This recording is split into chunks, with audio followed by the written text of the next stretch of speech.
KT's brand, right? That 3430? Yeah. Really, KT is my guy, bro. I love KT. It's really my brand. But, That's your brand? Huh?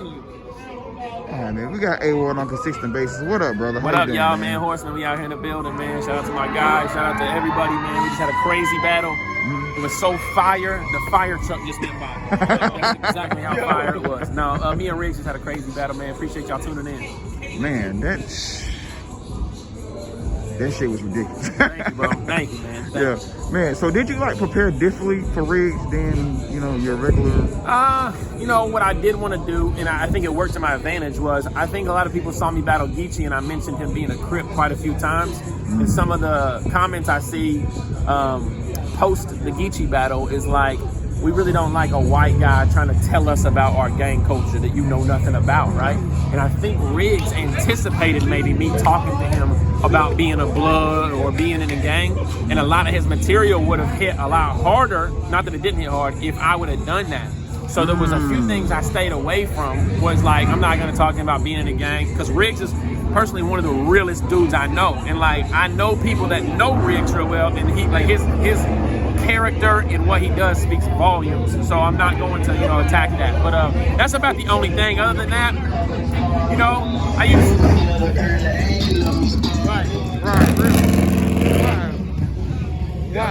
Right. Other than that, I used a little bit of humor. I used, just aggression punches, and then tried to go angles and real talk type stuff. I do all of that every battle, but it was pretty much the same there. Man, so were you surprised at the reaction you got from this crowd? Because you never battled in Macon before, have you? I have not battled in Macon. I've never battled on Wartown either. So I was not surprised, because when I walk in, it felt like homely. Like, it felt like people were just already, like, if I would have walked in and people would have just kind of been distant and I would have sat down by myself or whatever, that's one thing. But when I walked in, I'm here for an hour and a half, and people were like dapping me up, hey, A-Ward, da-da-da. So it was a very battle rap friendly crowd. And I thought they did a good job reacting.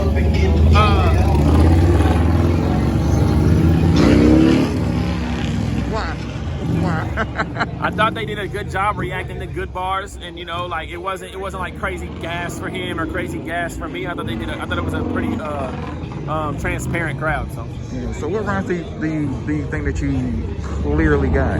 I know I got the first round clearly. Yeah. I told him I personally think I edged the second and the third. Like, it definitely wasn't like a 30, but I don't think there was a round that I clearly lost at all. And his third might have been his biggest round with the church and gangs thing.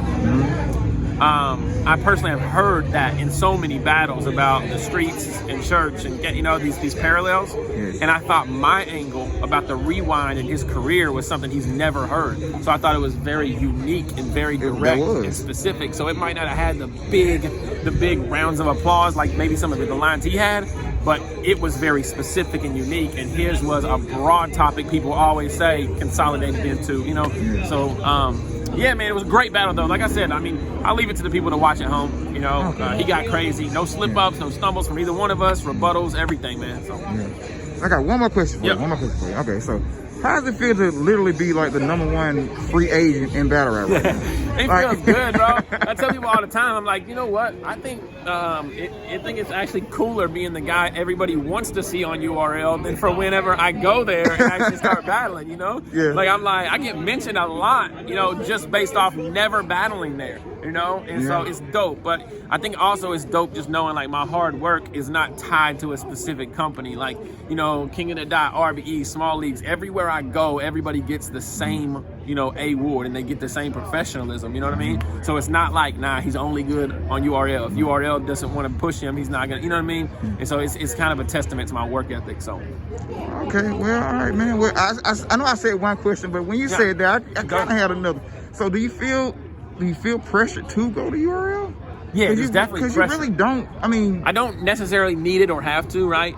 The pressure doesn't lie in it being URL. The pressure lies in it being the most active battle rap platform. So with RBE and King of the Dot throwing events like maybe 3 or 4 times a year, and URL throwing 2 a month now, like, my peers are all having, the ability to battle top guys on a top platform a lot more than me. So that pressure is that. It's like, I sit back and, like, the real 6 Kid Chaoses and stuff, they're getting pushed forward fast because they're able to be on cam battling, you know? I'm not saying they're not past me or anything like that, but the view of that is. So it's like there's pressure on me to say, dog, I hate sitting back waiting on when's the next, you know, event like that.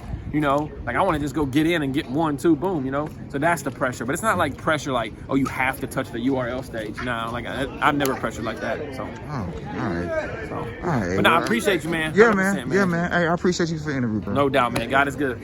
All right.